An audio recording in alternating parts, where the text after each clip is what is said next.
सुन अभी आप सुन रहे हैं जय मां काली।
मिलैला जाय छलही रोहित के बास गे, रोहित के बास गे, रोहित के बास गे। कहे छो साचे गणेश पासवान गे, कहे छो साचे गणेश पासवान गे।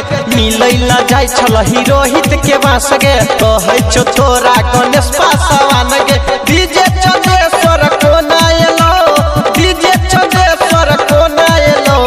हेलो हेलो हा हा हेलो हेलो, कैलाश खेसारी तो फोन एलो। हेलो हेलो हाँ हाँ हेलो हेलो, डीजे चंदेश्वर का फोन एलो। हेलो हेलो हाँ हाँ हेलो हेलो, पासवान गणेश का फोन एलो। जय मां काली रिकॉर्डिंग।